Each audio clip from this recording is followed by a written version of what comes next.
पांड्या और नागल देवी मदुरै के प्रेमी राजा की कहानी।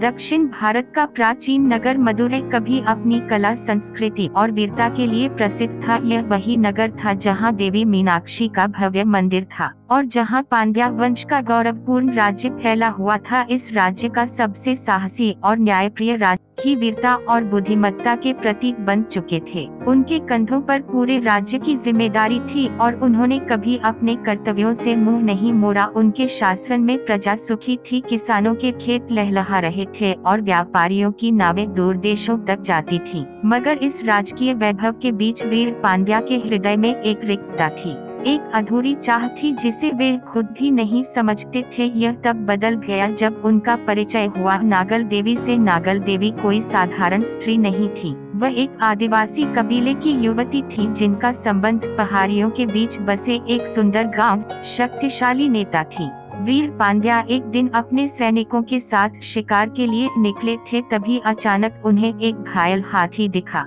राजा ने हाथी के पास जाने की कोशिश की, लेकिन तभी एक युवती ने उन्हें रोक दिया। वे नागल देवी थीं। उन्होंने कहा कि यह हाथी घायल है और हम इसके इलाज में लगे हैं, कृपया इसे न डराएं।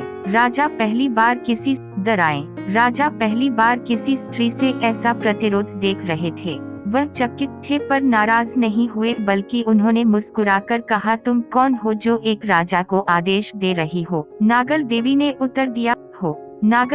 उत्तर दिया, मैं वही हूँ जो अपने कबीले की रक्षा करती है, जैसे आप अपने राज्य की करते हैं। राजा को यह उत्तर भा गया। उन्होंने पहली बार किसी स्त्री में वे तेज देखा था जो युद्ध भूमि में एक योद्धा में होता है। धीरे धीरे वीर पांड्या नागल देवी के साहस, उनके विचारों और उनके स्वभाव से प्रभावित होने लगे। राजा ने उनके गांव में कई बार आना जाना शुरू किया। दोनों के बीच बातचीत बढ़ने लगी और उन बातों में धीरे धीरे प्रेम भी पनपने लगा। नागल देवी ने कभी राजमहल नहीं देखा था, मगर उनकी आत्मा स्वच्छंद थी। वे प्रकृति की गोद में पली बढ़ी थी। उनका प्रेम भी स्वाभाविक था। उन्होंने कभी यह नहीं सोचा कि वे एक राजा से प्रेम कर रही हैं, और न ही वीर पांड्या ने यह सोचा कि वे एक आदिवासी स्त्री से बंध रहे हैं। मगर प्रेम कभी वर्ग नहीं देखता, वे तो बस आत्मा की पुकार सुनता है, और इस पुकार ने दोनों को जोड़ दिया।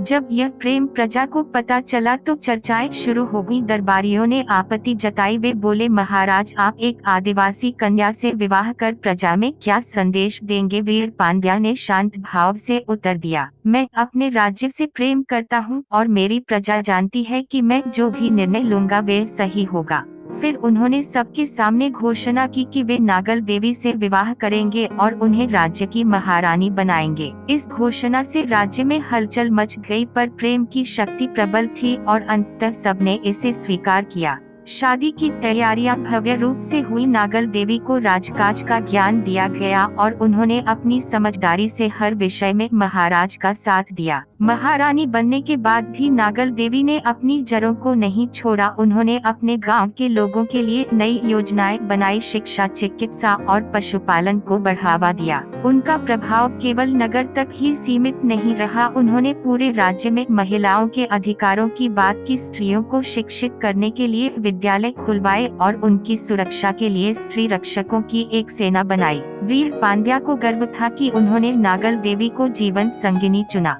मगर हर प्रेम कथा की तरह इस प्रेम को भी परीक्षा से गुजरना था। राज्य के उत्तर भाग में एक विद्रोह शुरू हो गया था। एक पड़ोसी राजा ने अवसर का लाभ उठाकर आक्रमण कर दिया था। वीर पांड्या युद्ध में जाने को तैयार हुए। नागल देवी ने कहा, मैं भी आपके साथ चलूंगी। मैं केवल महलों में रहने वाली रानी नहीं हूँ, मैं युद्ध भूमि में भी आपके साथ रहूंगी। राजा ने कहा, यह युद्ध कठिन होगा, पर नागल देवी अडिग थीं। उन्होंने स्त्रियों की एक विशेष सेना बनाई और युद्ध में भाग लिया। युद्ध कठिन था, पर राजा और रानी की एकता ने चमत्कार कर दिया। उनकी योजना और साहस ने शत्रु को परास्त कर दिया। इस विजय के बाद प्रजा ने नागल देवी को केवल रानी नहीं बल्कि शक्ति की प्रतीक मान लिया। समय बीतता गया, राजा और रानी का प्रेम और भी गहरा होता गया। मगर एक दिन एक दुर्घटना में नागल देवी को गंभीर चोट आई। उनके जीवन के दिन गिनती के रह गए। राजा ने उनके लिए देश विदेश से वैद्य बुलवाए, पर नियति को कुछ और ही मंजूर था। नागल देवी ने राजा का हाथ पकड़कर कहा, मैं जा रही हूँ, पर मेरा प्रेम अमर रहेगा। इस राज्य की हर स्त्री में मेरी आत्मा जीवित रहेगी। राजा की आंखें छलक पड़ी। उन्होंने कहा, तुम्हारे बिना यह जीवन अधूरा है। नागल देवी ने कहा, जीवन कभी अधूरा नहीं होता जब तक प्रेम जीवित है। वे प्रेम हर पेड़ की छाया में, हर नदी की लहरों में और हर स्त्री की मुस्कान में रहेगा। नागल देवी के जाने के बाद राजा ने कभी विवाह नहीं किया। उन्होंने अपनी अंतिम सांस तक उनकी याद में मंदिर बनवाया जहां स्त्रियों को शक्ति स्वरूपा माना जाता था। आज भी मदुरै के पास स्थित वह स्थान नागल मंदिर के नाम से प्रसिद्ध है, जहां स्त्रियां अपने प्रेम और सम्मान की रक्षा के लिए प्रार्थना करती हैं। वीर पांड्या और नागल देवी की प्रेम गाथा केवल एक राजा और एक रानी की कहानी नहीं थी, वे एक संदेश थी कि प्रेम न जाति देखता है, न वर्ग, न ही सीमाएं, वह तो आत्मा की भाषा में जन्म लेता है। और सच्चे प्रेम की यही पहचान है कि वे युगों तक याद किया जाए।